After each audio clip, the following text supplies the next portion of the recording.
And this is, to be honest, what I've been looking forward to this whole winter, is to basically see Kim Woo-jin and his compatriots in action, because well, in the winter we don't see much of Kim, since he doesn't really do indoor, and well, me being a self-proclaimed archery nerd, I always look forward to seeing him on the field and seeing him shoot well.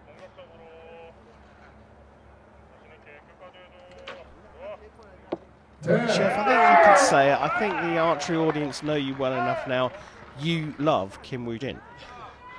Yes, I am openly, how do you say this? Admitting that. Yes. Let's go with that. He topped the Korean trials, the Olympic trials.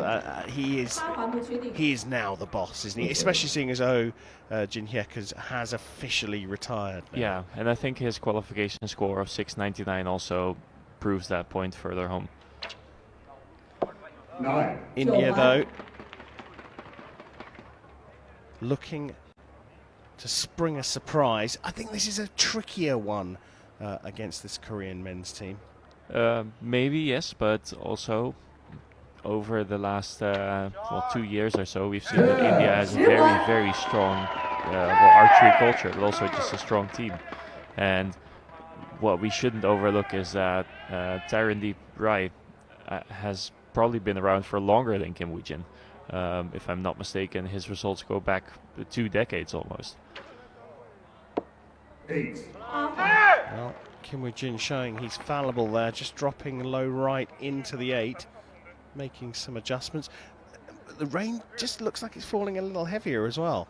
Yeah, there's a little bit of a pickup there from the rain, and that could cause you to drop a little bit in where your arrows land, but I'm sure they'll be quick to adjust.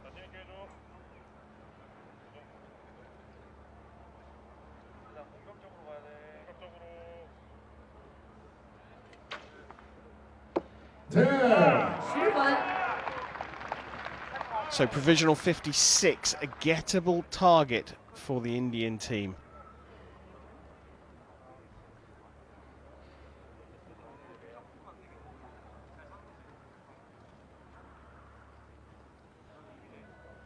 Right up first for India in the second rotation and into the X-ring.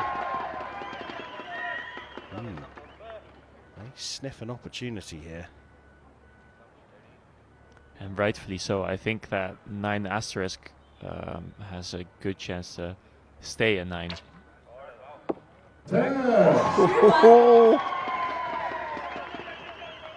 Jadav into the X-ring as well. Down to the anchor, Dheeraj Bommadevara. A 9 will definitely be enough. And it's just on the line. The rain droplets on your glasses don't make it easier to shoot now. The Korean fight back begins, as does set number 2 with a 10 for Kim Woo-jin.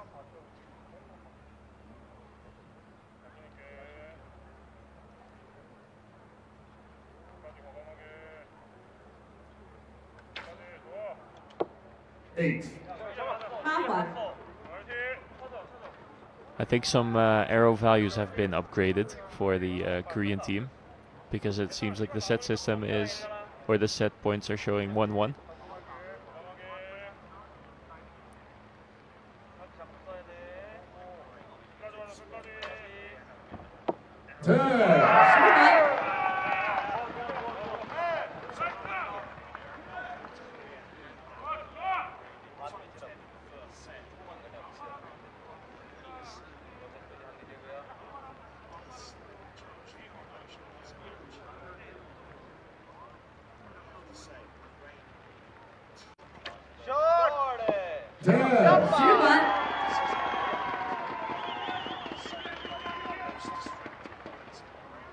Yeah, and well, I think both countries can get some heavy rainfall in their home country, so they should be, well, I wouldn't say used to this, but they should be experienced with this. But also both countries shoot an 8, so. And I think they're both low left as well.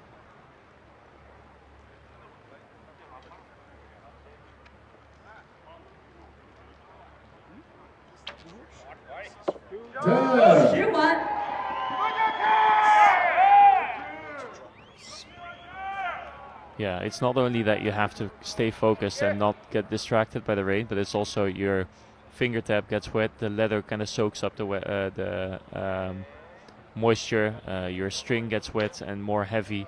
So yeah, your arrows will drop because of the rain just simply hitting the arrow.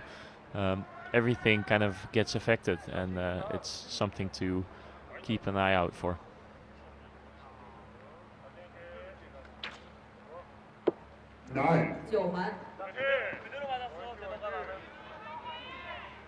And in some cases, we've seen, because recurve archers use clickers, if you get really thick, heavy droplets of rain, it can feel as if the clicker goes off rather than, or the raindrops can feel like the clicker, sort of.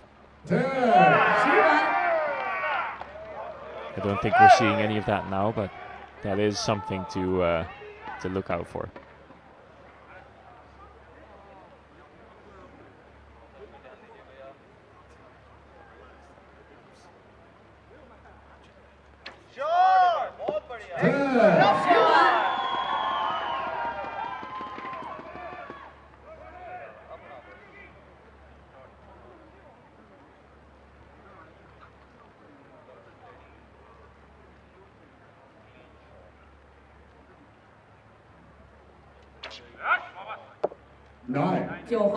Yeah, the really plucky release there. I think he knew that that was not going to be such a good shot and tried to correct with it, with his release a little bit, and managed to keep it within the gold.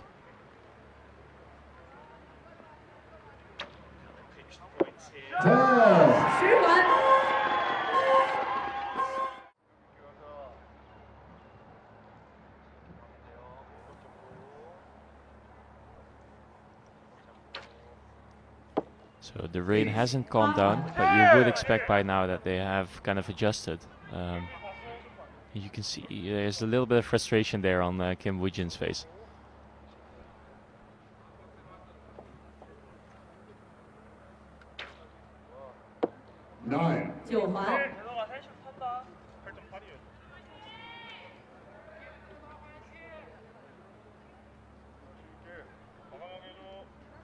And as we were saying before, it doesn't seem like Korea is too concerned about this match just yet, but you can see a little bit of desperation growing on their faces right now. I think they realize that they have to pick up the pace, or India will take advantage of this. Yeah, perhaps a little pressure on Kim Woo-jin.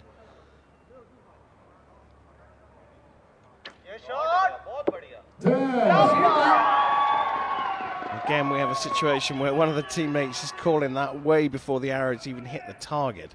Yeah, and I said before, that's not that easy to do unless you really know your teammate and if you're close enough to see if they fire a good shot. But it's not that easy. I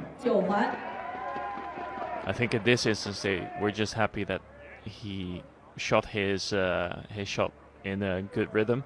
It was not necessarily a good shot, but they were just happy it went off.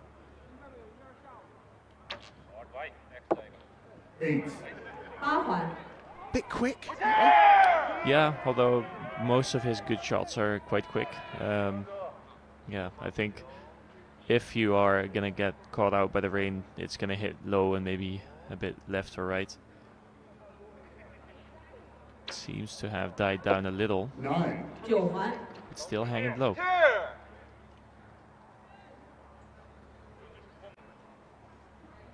Korea in danger here. Next 2 arrows, super important.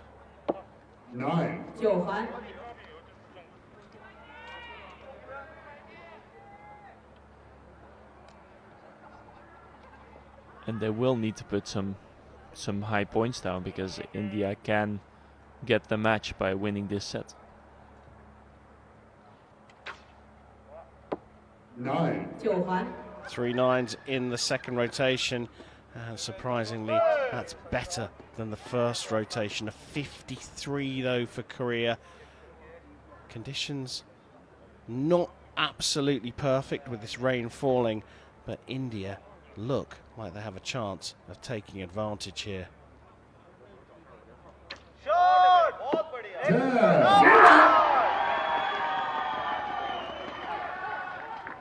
Opportunity continues for India here. 2 more arrows for a very big win here against arguably the strongest trio in the field. 9 is enough. There is room for error here.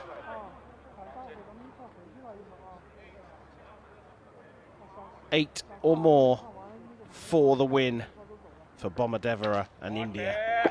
Yes, into the 9. Wow, what a start here from the Indian team in the recurve men's competition at the first stage of the Hyundai Archery World Cup here in Shanghai. They have got themselves a massive scalp in beating Korea. Champions of Shanghai, India,